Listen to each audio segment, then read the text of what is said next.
Global namaste to all, and thank you, Amrita, for having me here, and thank you, Neil, for this opportunity. And I'm blessed to be in the presence of Swamiji. He's not just my friend, but he's my guru as well, and I'm most grateful for all the blessings that I get from him. So thank you for being here. I must just say here that number one is that I don't believe in New Year resolutions, because New Year comes only one day in the year, and then throughout the other 364 days, we do exactly what comes to our mind. So I don't believe in any resolution, a New Year resolution, but I believe, yes, in determining yourself, in kind of trying to improve. And I always believe in the plus one philosophy. So I always believe that if there's something that I can do which was better than what I did last year, then that makes me a better human being. And that's the only thing that we should be look for. We should just keep looking for, can we do a little better? Can we reach out a little better to people around us? And most importantly is, first of all, I believe very strongly that first of all, we must learn how to heal ourselves. Because if we don't heal ourselves, and by healing ourselves, I don't just mean also just physical healing, but also mental healing and spiritual healing. And if we're not able to heal ourselves, we can't heal the world. We can't heal our earth. We can only heal others if we are in a proper frame of mind, if we can give rather than receive, and we are in a position to give, rather than hold our hands like this. If we can hold our hands like this, we are blessed. And I always believe, therefore, that in giving is what we receive. And therefore, if we are in a position this year, in this coming year, if we can just give a little of ourselves, a little of anything that we hold dear to ourselves, whether it's time, whether it's money, whether it's a profession, whether it's just reaching out to somebody. And I think by reaching out even one-on-one to people, we can actually make the world a better place to live in. I always believe that one should live in the moment. I believe that we always worry about the past and the future, but the real living is now. And I also believe in this whole philosophy of attachment with detachment. I strongly believe that with whatever we do, we should attach ourselves entirely for that moment. And then we should detach ourselves. I mean, I've unfortunately or fortunately learned this through medicine and my practice in medicine, because when I saw a patient who was suffering, and I felt so sorry for him, but I knew that the next person who came across may have a bigger problem and had no money even for his treatment, and his family was really in great despair. So you always find that the next person's problems are bigger than your problems. And therefore, I think if you live life with an attitude of gratitude, I think you'll always be happy. So thank you very much for giving me this time, and I think over to you and over to Guruji. Thank you very much. Thank you very much. The attitude to gratitude is so wonderful. Let's have Shailendra and his views. Guruji, so please bless us with your words at this new year. Thank you so much. Over to you. Global namaste to everyone. And I totally agree with Dr. Mukesh Batraji. The first point, healing ourselves before we can do anything to the world, to the earth. And second point, living moment to moment. Forget about the new year and new day. Every day is a new day. These calendars days are only printed in the calendar, and there are so many calendars in different countries, in different areas, in different times. There have been different kind of calendar. So what is new year? It may be hundreds of calendars, and each one's new year is different. So let us think each day of our life is a new day, a new beginning. And let us try to live it with totality. And I will tell you about the resolution and determination and decision, how to make it strong so it reaches to the fulfillment, it becomes successful. Osho has given a very simple technique which everybody can do,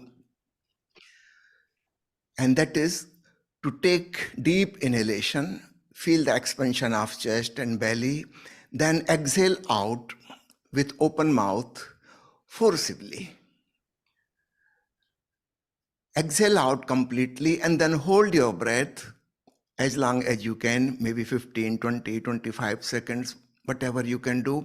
And then with closed eyes, keep on remembering the decision, the determination, the resolution, what you are going to make for today. Repeat this 5 times, and that will be enough. Particularly, this technique is very useful if it is practiced just before going to sleep in the night. How this technique works, I will tell you, it does wonder. Usually, our mind is divided in 2 parts. About 12% of it is conscious mind, and 88% is subconscious. Usually, all our thinking process, our determination, our decision, resolution, they all happen only in the conscious mind, which is a small fragment, and it cannot win over the subconscious mind, which is almost 9 times bigger than the conscious mind.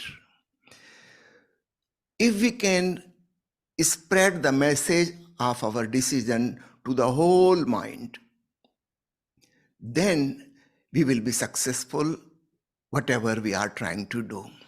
So this technique works in a very simple way. When we exhale out and hold our breath, now it is an emergency situation, a situation of life and death. Every fiber, every cell of the body is just wanting oxygen, oxygen, oxygen. And we are repeating our resolution, our determination inside. In this moment of emergency, the subconscious mind cannot remain subconscious. It becomes conscious. This is a life and death situation. We are holding the breath, not allowing the breath to go in. The 100% mind becomes alert, aware, and listens to the decision which we are making. Now the whole mind will support us. So the duality and the conflict between the conscious and subconscious mind will disappear. 100% of the mind is united and supporting the decision. If we do this during night time, just before going to bed, 5 times, that will be sufficient, because when we are tired of the whole day activities, the conscious mind goes to sleep and the subconscious mind starts taking over. In the night, dreams are seen by the subconscious mind. The conscious mind is fast asleep, tired, exhausted. At that time, if we are doing this technique and repeating the resolution, whatever decision we are taking, it will spread into the night. It has entered into the subconscious layer and it will continue the whole night. So it is not only 5 times we have done, we are sleeping 6 hours or 8 hours. An undercurrent of that resolution will continue the whole night. The moment we get up, don't get up immediately. The moment you know you are awake, again do this 5 times. It will hardly take 3 minutes, not more than that. Again repeat. And this technique will do the wonder. Whatever you have decided, it is going to happen, because you are getting full support from the 100% of your mind. Otherwise, our subconscious mind cancels everything. There is a proverb that man proposes and God disposes. Something wrong in it. The conscious mind proposes, and the subconscious disposes it. So the conflict is within us. There is no God against us. It is our own mind. Unless we persuade this subconscious mind, we cannot be successful. So I will share this. I have used this for meditation, and I will request everyone to try at least for 10 days. And within 10 days, you will come to know you have become integrated. Your mind has become crystallized. A clarity is there. Nothing contradictory. And then all your energy start functioning in a harmonious way. And you become successful, whatever you have decided. enough for today. Thank you very much. Thank you very much, Swamiji. What are your so as a child, I was asking you about this before I take up questions from Vaishali and Shubha. What made you excited about things related with New Year? Was it something because you're from a medical profession as well, and you must have seen how people die and life in such a close perimeter? So, what is your perspective in thinking about as your childhood, how life used to be, and now how the life is? Over to you. Thank you. From the very beginning, I was impressed with Osho's teachings, and his main teaching is live moment to moment. Take every day as a new day. Every night, think maybe this may be the last night. Who knows? So many people die in the night. I may also die. So give thanks, feel gratitude, and then go to sleep. Just imagining this may be the last night. Every morning when I wake up, I feel, wow, again a new morning. I have got one more day to live. I feel thankfulness towards the whole existence. And this is how my life goes on. And I have not taken resolutions as people do, because I believe moment to moment.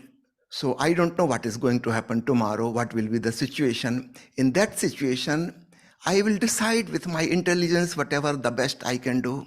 How can I decide beforehand? Because the future is unknown. So I usually do not decide about the future. I just flow with the river of life. Okay?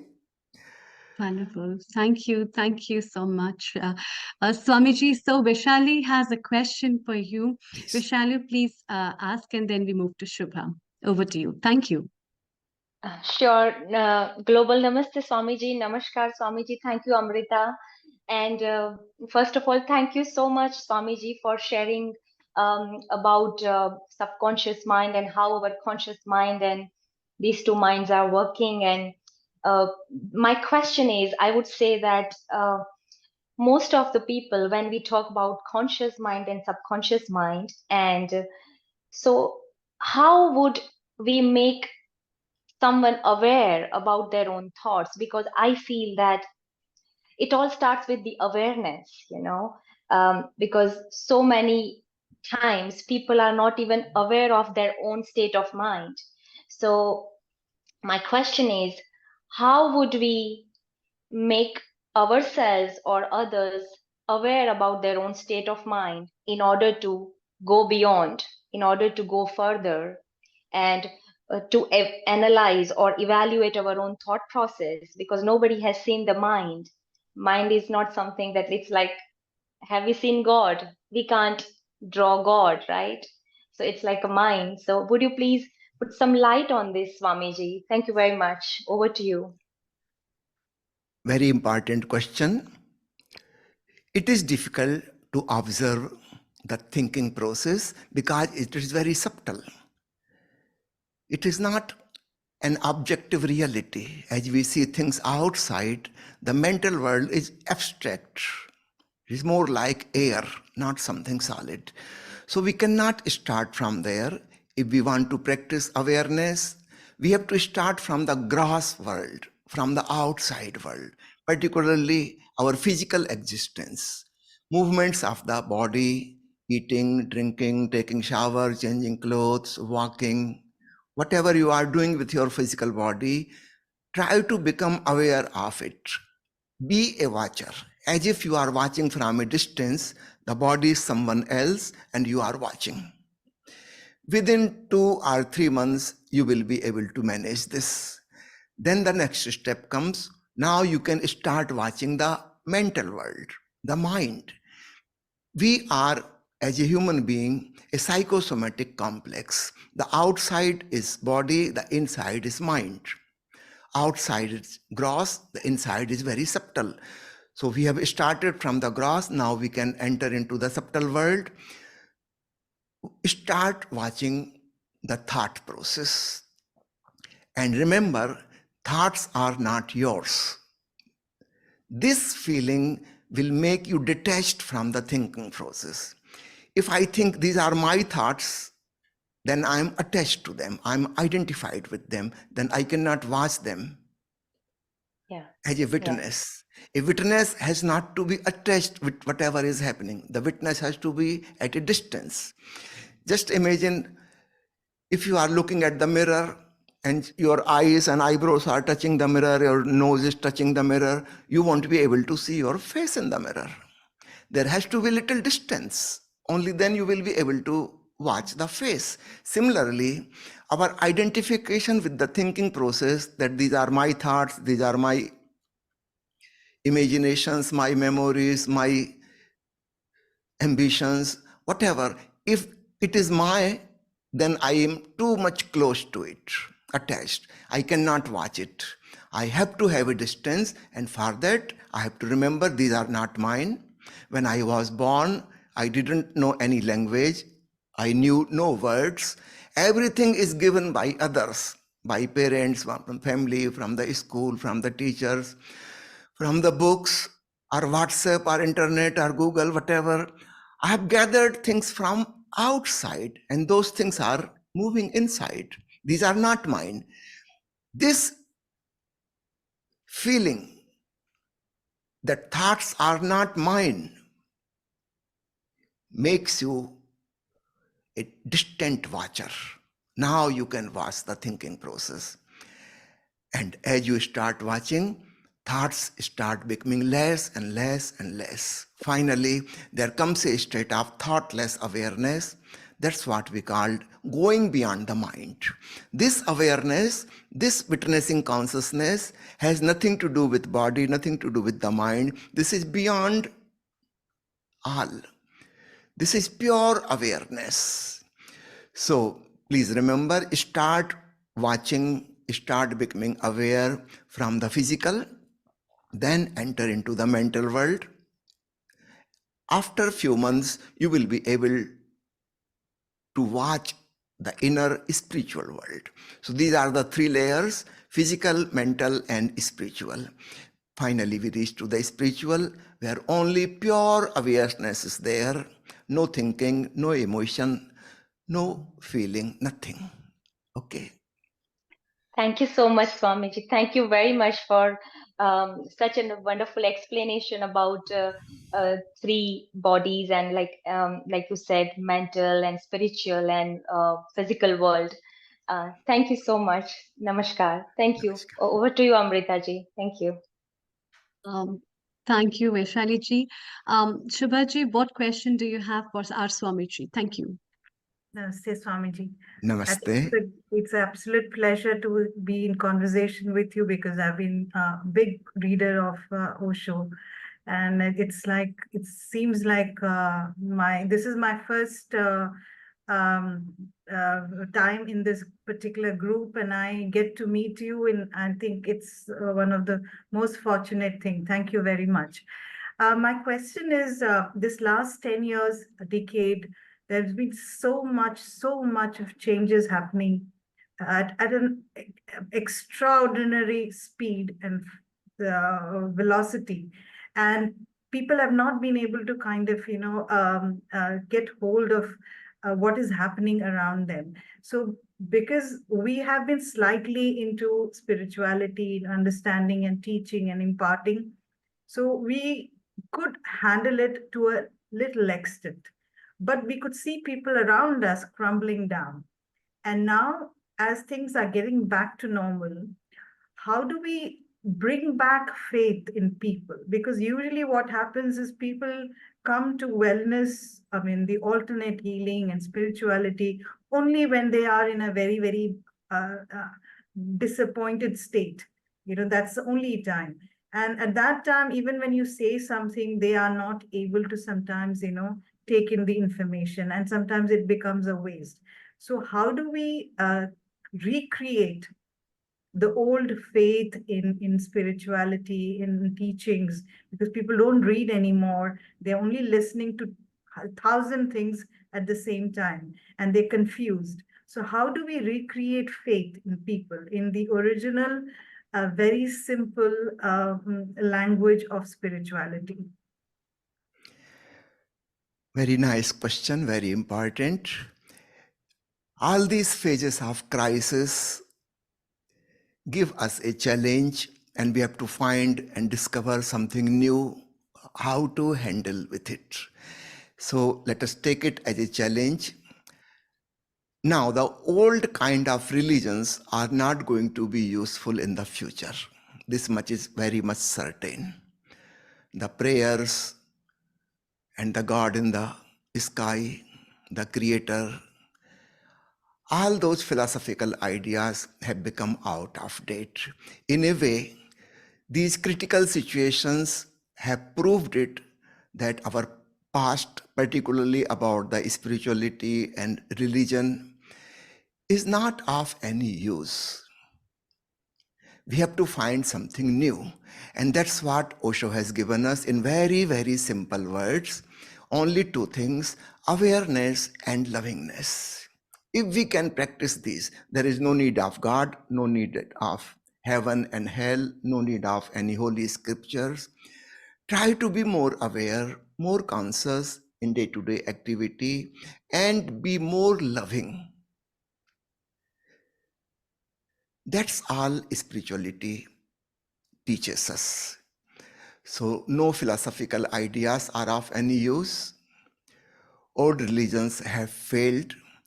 Almost half of the world under the communistic ideology has become atheist, and rest of the people are almost atheist. Only from outside they look like God believers, are trusting, are going to church or temple or mosque just for formality. Inside, they know very well all this is nonsense. So in a way, it is good. This fast changing world, the critical situations we have passed through have given us a clarity, what is useful and what is not useful. So now we know for sure awareness is useful. The more conscious we are, better decisions we can make, and we can enjoy moment to moment. Nobody can be sure of the future now, particularly after this COVID pandemic. Nobody can be sure what is going to happen tomorrow. We have to live this moment with totality. So this is what Osho's teaching is: live moment to moment with totality, with awareness and with love. All the old religions were somehow anti-love, anti-life. They were condemning life. That is not needed anymore. We have to love ourselves. We have to love the people with which we are living. And we have to love everyone, the whole world. And that is possible only when we go deep in awareness. So the combination of awareness and love is called meditation, in very simple words. So in the future, only meditation will be equal to spirituality. Nothing else is needed. No esoteric thing, nothing to believe in, nothing to trust in. We have to use our mind, our doubts, everything with totality, and face each moment with awareness and love, and that will give us peace and bliss, and we will be in gratitude. So this is possible for everyone, and it is so simple, everybody can apply it. There is nothing you have to trust in, you have to believe, because all beliefs are blind beliefs, and the days of blind beliefs are finished. Now people have become educated, scientifically oriented. They think of everything as cause and effect. Nobody is ready to believe in anything. So the old days of religions and spirituality and esotericism are gone, finished. And the new days have come. A new man, what Osho calls Jorvadi Buddha, living totality with the world and inside as well. Living the richnesses outside and enjoying the richnesses inside. We have a treasure of peace and bliss inside, a treasure of consciousness, a treasure of love in our heart that has to be explored. So not only the outside world, but inside also, a combination of both. This will bring a total man, a new man on the world.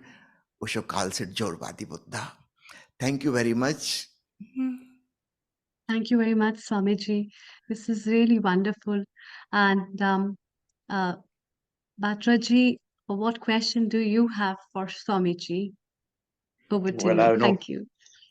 I have so many questions that they won't be answered in this short format because I spent so much of time with him personally as well. I went to greet him on his birthday and had lunch with him and his family, and it's just such a pleasure to learn so much. I'd just like to end with two lines which I'd like to sing for all members of Healing Our Earth, because I think that's the philosophy that Guruji has, Swamiji has, and we all should have. For all of us. This is Mukesh's old song.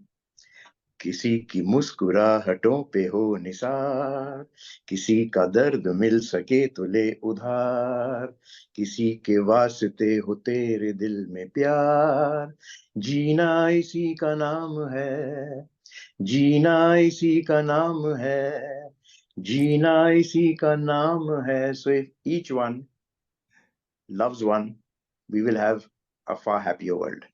Thank you. Namaskar. And a global Thank you namaste. so much. Thank you In the so end, much. I will just like to share one information. From Yes. Osho Fragrance, we are conducting online meditation classes every day, starting from the Tuesday. It goes for 6 days. So on Monday, no class. Otherwise, all the 6 days, there is one class every day. It starts at 6:30 in the morning from Indian time. And its video is preserved and shared after half an hour, and it is available for next 24 hours. So all over the world, people can see according to their timings whenever it suits them. So this is available online, and please note my number 70273 This is my WhatsApp number. So anybody can connect with me, send me message. Of course, I don't want to talk. So you can send text messages or audio message to me. I will reply. Thank you very much. I will repeat the number again with Indian code 70273 Thank you and global namaste again. Thank you very much, Swamiji. Vishali, do you have anything to say before we say Swamiji Global Namaste? Well, namaste. No, I just wanted to say that attitude of gratitude. So yes, grateful for this amazing conversation and for the beautiful song Dr. Badra sang for us. And let's welcome Sister Jayanti for sure. Thank you, Amrita ji. Thank you, Swamiji, for being with us and sharing your knowledge with us. And we are really blessed to have the whole healing family is really blessed to have so many stars over here who will be guiding the light of our lives. So keep igniting the light of our lives with your Sure. wisdom and bliss. Global Namaste.